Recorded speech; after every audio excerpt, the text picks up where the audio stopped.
Hello students, इस video में आज हम लोग देखेंगे कंडीशन फॉर मैक्सिमम डिस्चार्ज। जो मोस्ट इकोनॉमिकल सर्कुलर सेक्शन पढ़ रहे थे हम लोग, उसका नेक्स्ट है ना। उसी में कंडीशन फॉर मैक्सिमम डिस्चार्ज है। कहने का मतलब क्या है कि जो आप रेक्टेंगुलर सेक्शन डिज़ाइन कर रहे हैं, उसमें क्या डिज़ाइन का प्रोविज़न होगा जिसकी वजह से आपको मैक्सिमम डिस्चार्ज मिलेगा, है ना।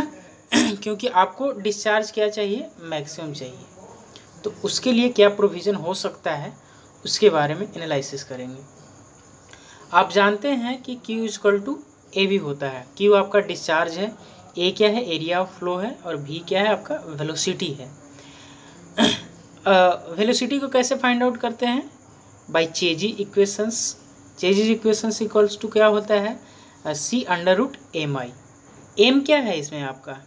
एम है आपका wetted perimeter, sorry hydraulic mean radius, है ना, जो होता है आपका area of flow upon wetted perimeter. ये आपका होता है हाइड्रोलिक मीन रेडियस। अब यहाँ पे हम लोग देख सकते हैं, है ना, ये देखिए, इसमें देख सकते हैं कि Q = है आपका AC√A/P × I। I क्या है आपका? बेड स्लोप है ना। कोई भी अगर पाइपलाइन है तो उसमें कुछ स्लोप होगा, तभी ग्रेविटी के कारण फ्लो होगी। अगर स्लोप नहीं होगा तो फ्लो नहीं हो पाएगी, है ना। तो I क्या है आपका? बेड का स्लोप है। अब हम लोग क्या कर रहे हैं कि ये जो A है, इसको रूट के अंदर लेकर के जा रहे हैं, ठीक है। इधर A है, जब अंदर लेके जाएंगे तो क्या हो जाएगा आपका? A² हो जाएगा, है ना। तो यहाँ पे देखिए, ये देखिए C√A/P × A² × I। A² कैसे हुआ? बाहर वाले A को रूट के अंदर ले गए, ठीक है। तो अब यहाँ पे देख सकते हैं नेक्स्ट रिलेशन C√AQ/P × I, ठीक है। ये रिलेशन आया है। एक चीज़ आपको समझना है कि हमको डिस्चार्ज क्या चाहिए, मैक्सिमम चाहिए। मैक्सिमम से मैक्सिमम डिस्चार्ज आप चाहते हैं, उसके लिए क्या करना पड़ेगा आपको? यहाँ पे देख रहे हैं AQ/P, है ना। अगर हम P का वैल्यू डिक्रीज करते हैं, रिड्यूस करते हैं, तो ओवरऑल वैल्यू क्या होगा? इंक्रीज होगा, है ना। जैसे P पेरीमीटर है आपका, उसको अगर हम रिड्यूस करते हैं तो ओवरऑल वैल्यू क्या होगा? इंक्रीज हो जाएगा आपका। तो इस तरह से ओवरऑल वैल्यू इंक्रीज करेगा, तो इस तरह से डिस्चार्ज भी आपका इंक्रीज करेगा। तो यहाँ पे अब हम लोग क्या करेंगे कि जैसे पेरीमीटर का ये जो वैल्यू है, इसको मिनिमाइज करना है ना, आपको रिड्यूस करना है। तो उसके लिए क्या करते थे हम लोग? डिफ्रेंशिएशन करते थे, है ना। तो क्या करेंगे, AQ/P जो टर्म है उसका डिफ्रेंशिएशन आपको करना पड़ेगा थीटा के रेस्पेक्ट में। तब इसका डिफ्रेंशिएशन करते हैं, कैसे डिफ्रेंशिएशन होगा। यहाँ पे देखिए D/dθ × AQ/P = 0। यहाँ से आप जब डिफ्रेंशिएट करेंगे तो यहाँ से एंगल का वैल्यू निकल के आएगा। आप डिफ्रेंशिएशन कर रहे हैं, तो ये जो डिफ्रेंशिएशन है AQ/P, ये कैसे डिफ्रेंशिएट होगा? E/V का जैसे डिफ्रेंशिएशन करते थे, तो क्या हो जाएगा? ये नीचे का स्क्वायर, ठीक है ना, इसका मतलब P का स्क्वायर इंटू नीचे वाला गुना में, P क्या है आपका? गुना में, इंटू ऊपर वाला का डिफ्रेंशिएशन, मतलब AQ का डिफ्रेंशिएशन, माइनस ऊपर वाले को गुना में इंटू नीचे वाले का डिफ्रेंशिएशन। यही चीज़ करा है मैंने, = 0, ठीक है। तो इस तरह से आपका डिफ्रेंशिएशन होता है U/V का। अब डिफ्रेंशिएशन करने के बाद क्या आ रहा है, ठीक है। तो जब AQ का डिफ्रेंशिएशन करेंगे तो AQ का डिफ्रेंशिएशन क्या आएगा? 3A², ठीक है। और नेक्स्ट सेकेंड डेरिवेटिव क्या हो जाएगा, ए हो जाएगा, यानी कि डी थीटा, जैसे आप 1 मिनट ए क्यू का डिफ्रेंसिएशन कर रहे हैं, ठीक है, तो इसका क्या हो जाएगा 3a² into d upon d x into a, है ना, इंटू ए, वही चीज़ यहाँ पे है, ठीक है, वही चीज़ यहाँ पे है, ठीक है, इसमें कोई कन्फ्यूज़न नहीं होनी चाहिए। Minus a q d upon d theta into p. अब यहाँ पे ए का वैल्यू और यहाँ पे पी का वैल्यू रखेंगे। उससे पहले क्या कर रहे हैं, dividing with A square both side. A square से हमने बोथ साइड डिवाइडेशन किया है। जब डिवाइड करते हैं तो आपका यहाँ पे ए स्क्वायर कैंसिल आउट हो जाता है, यहाँ पे कैंसिल आउट होता है क्यू और बचेगा क्या आपका ए, ठीक ना। तो यहाँ हो जाएगा आपका 3p, क्या बच के आएगा 3p d a upon d theta minus a into d p upon d theta equals to 0। अब यहाँ पे ए का वैल्यू और यहाँ पे पी का वैल्यू, ए क्या है, एरिया ऑफ फ्लो है, पी आपका वेटेड पेरीमीटर है। तो यहाँ पे हमने ए के जगह पे ए का वैल्यू रखा है r² theta minus r² upon 2 sine theta, और पी के जगह पे पी का वैल्यू रखा है ना। यहाँ पे इक्वेशंस को देखते हैं, पी के जगह पे किसका वैल्यू रखा है, पी का वैल्यू रखा है। जैसे यहाँ आप देख सकते हैं कि ये पी है आपका, पी का वैल्यू क्या था 2r थीटा। अब क्या कर रहे हैं, डिफ्रेंशिएट कर रहे हैं, तो डिफ्रेंशिएट करेंगे तो 3p तो एज इट इज आ जाएगा आपका। अब r² थीटा का डिफ्रेंशिएशन, थीटा का डिफ्रेंशिएशन 1 होगा, यानी कि r² यहाँ पे आएगा, ठीक है। अब r² अपॉन 2 तो कांस्टेंट है आपका, इसका एज इट इज रह जाएगा। अब sin 2 थीटा का डिफ्रेंशिएशन करेंगे, sin 2 थीटा का डिफ्रेंशिएशन क्या हो जाएगा cos 2 थीटा, ठीक है, जो यहाँ पे लिखा है। लेकिन सेकेंड डेरिवेटिव जो होगा आपका वो 2 थीटा हो जाएगा, ठीक है ना। सेकेंड डेरिवेटिव क्या हो जाएगा 2 थीटा, और थीटा का डिफ्रेंशिएशन कितना होता है 1, यानी कि 2 इंटू 1 क्या हो जाएगा आपका 2 हो जाएगा, ये है ना, 2 इंटू 1 कितना होता है 2 हो जाएगा। तो यहाँ पे जो वैल्यू ये देख रहे हैं ये वो वाला 2 है, समझ पाए। 2 थीटा का जब डिफ्रेंशिएशन किया तो यहाँ पे 2 हो गया, माइनस r² थीटा, ये ए का वैल्यू है एज इट इज।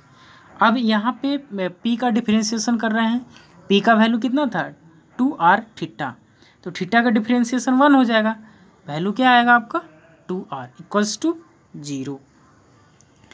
अब यहाँ पे देख सकते हैं आगे क्या आएगा आपका, यहाँ पे 3p है तो p का वैल्यू 2r थीटा हमने रख दिया, r² हमने कॉमन करा है तो क्या बचा फिर 1 माइनस cos 2 थीटा, माइनस यहाँ पे भी r² कॉमन कर लिया, r² theta r² into theta minus sine 2 theta upon 2 into 2r, ये हुआ आपका डिफ्रेंशिएशन, ठीक है। अब हम लोग क्या करेंगे, सिंपल कैलकुलेशन कर रहे हैं। डिफ्रेंशिएशन करने के बाद कुछ भी इसमें ज़्यादा लेंदी नहीं है, आपको डिफ्रेंशिएशन और कैलकुलेशन आता है तो कोई दिक्कत वाली बात नहीं है ना। आगे मल्टीप्लाई करने पर आपका आएगा 6r³ theta into 1 minus cos 2 theta minus 2r³ into theta minus sine 2 theta upon 2 equals to 0। अब यहाँ पे हम लोग देख सकते हैं कि यहाँ पे एक टर्म ये है और एक टर्म ये है, दोनों में से हम लोग 2r³ कॉमन कर चुके हैं, है ना, दोनों में 2r³ है। तो यहाँ पे 2r³ कॉमन करेंगे तो 3 थीटा बचेगा आपका into 1 minus cos 2 theta, minus यहाँ पे 2r³ कॉमन हो चुका है तो क्या बचेगा आपका theta minus sine 2 theta upon 2, ठीक है। ये 2r³ राइट हैंड साइड में जाएगा तो 0 से मल्टीप्लाई होके 0 हो जाएगा।